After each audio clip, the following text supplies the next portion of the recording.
ვახტანგ გომელაური, შინაგან საქმეთა მინისტრი, მისი მოადგილე ალექსანდრე დარახველიძე, თბილისის პოლიციის დეპარტამენტის დირექტორი სულხან თამაზაშვილი, განსაკუთრებულ დავალებათა დეპარტამენტის უფროსი ზვიად ხარაზიშვილი, იგივე ხარება და მისი მოადგილე მილერი ლაგაზაური. ოლიგარქის დავალებების მთავარი შემსრულებლები შინაგან საქმეთა სამინისტროდან დღეს სახელობითად დასანქცირდნენ. მათ გაერთიანებული სამეფოს ტერიტორიაზე შესვლა აეკრძალათ და აქტივები გაეყინათ. ხუთივე ეს პირი დიდი ბრიტანეთის საგარეო საქმეთა სამინისტროს სანქცირებულთა სიაში უკვე იძებნება. იქვეა მიზეზი, რის გამოც ოლიგარქის მსახურები დასანქცირდნენ. ისინი პასუხისმგებლები არიან მედიისა და მომიტინგეების მიმართ ბრუტალურ დარბევაზე.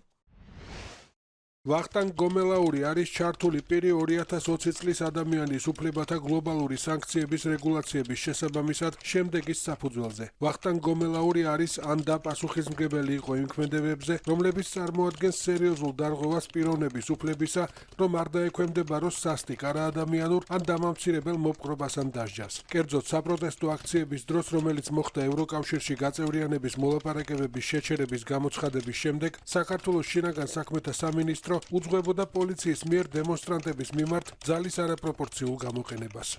უფრო მეტი, რატომ გამოიყენა ოლიგარქიული რეჟიმის მიმართ უკიდურესი ზომა გაერთიანებულმა სამეფომ? დიდი ბრიტანეთის საგარეო საქმეთა სამინისტროს განცხადებაში წერია. მასში ვკითხულობთ, რომ ძალოვანი უწყების 5 მაღალჩინოსანი ამერიკის შეერთებულ შტატებთან კოორდინაციითა და შეთანხმებით დაასანქცირეს. განცხადებაში რამდენჯერმეა ნახსენები პოლიციის მაღალჩინოსნების სასტიკი და დაუნდობელი მოპყრობის შესახებ, ჟურნალისტების, ახალგაზრდა აქტივისტებისა და ოპოზიციის ლიდერების მიმართ. პარტნიორებისთვის მიუღებელია ევროინტეგრაციის პროცესის გაჩერება, რომელიც ძირს უთხრის საქართველოს დემოკრატიას და ქვეყანას იზოლაციაში აქცევს. დიდმა ბრიტანეთმა შეერთებულ შტატებთან კოორდინირებული მოქმედებებით სანქციები დაუწესა 5 მაღალჩინოსანს, რომლებიც პასუხისმგებელნი არიან საქართველოში ჟურნალისტებსა და მშვიდობიან მომიტინგეებზე ძალადობრივ თავდასხმაში.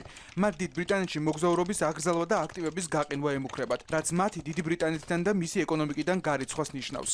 საქართველოს ხელისუფლებამ დაიწყო დემონსტრაციების, სამოქალაქო საზოგადოების, მედიისა და ოპოზიციის წარმომადგენლების სისტემური დარბევა. მას შემდეგ, რაც საზოგადოებამ წინააღმდეგობა გაუწია ქართული ოცნების გადაწყვეტილებას შეეჩერებინა ქვეყნის სვლა ევროპული მომავლისკენ. ეს გადაწყვეტილება ძირს უთხრის საქართველოს კონსტიტუციის ძირითად დებულებას და მიიჩნევა ქართული ოცნების მხრიდან უკანასკნელ ნაბიჯად, რომელიც საქართველოს კრემლის პირისპირ უფრო დაუცველს ხდის. ოქტომბრის საპარლამენტო არჩევნების შემდეგ სპეცრაზმა გამოიყენა წყლის ჭავლი, ცხრემსადენი გაზი და რეზინის წყვილები მშვიდობიანი მომიტინგეების დასაშლელად.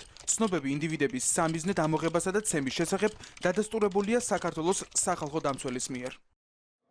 ვახტანგ გომელაური და მისი მოადგილე ალექსანდრე დარახველიძე, ხარება და მისი მოადგილე მილერი ლაგაზაურიც 28 ნოემბრის შემდეგ ევროკავშირის წევრი ქვეყნების, კერძოდ ბალტიისპირეთის სახელმწიფოების ინდივიდუალური სანქციების სიაში უკვე მოხვდნენ. თბილისის პოლიციის დეპარტამენტის დირექტორი სულხან თამაზაშვილი კი დასანქცირებულთა სიაში პირველადაა. ის ამ თანამდებობაზე 2021 წლის ივლისიდან დაინიშნა. მედიასთან ხშირად არ ჩნდება, თუმცა თბილისში სხვადასხვა აქციებზე ბოლო 3 წლის განმავლობაში პოლიციელების მხრიდან სასტიკი მოპყრობის, ხმაურიანი დაკავებებისა და დემონსტრანტებზე ძალადობის ორგანიზატორი და ბრძანებების ერთ-ერთი მთავარი გამცემი სწორედ სულხან თამაზაშვილია.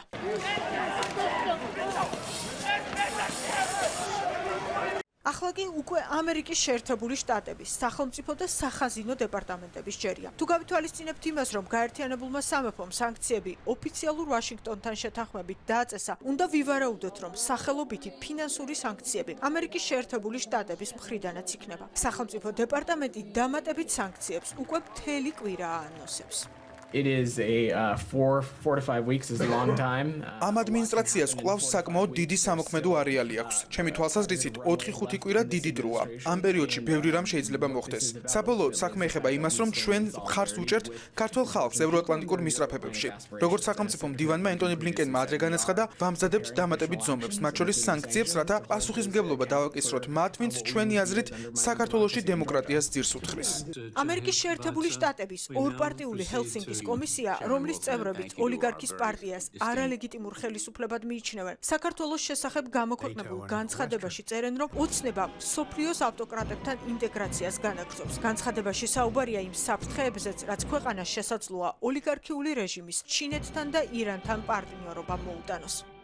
თუ ქართული ოცნება მოახერხებს ძალაუფლების შენარჩუნებას, პარტია საქართველოს გადააქცევს რუსული, ჩინური და ირანული გავლენის გავრცელებისა და ეკონომიკური შესაძლებლობების პლატფორმად, რომლებზეც იგი სულ უფრო მეტად ხდება დამოკიდებული.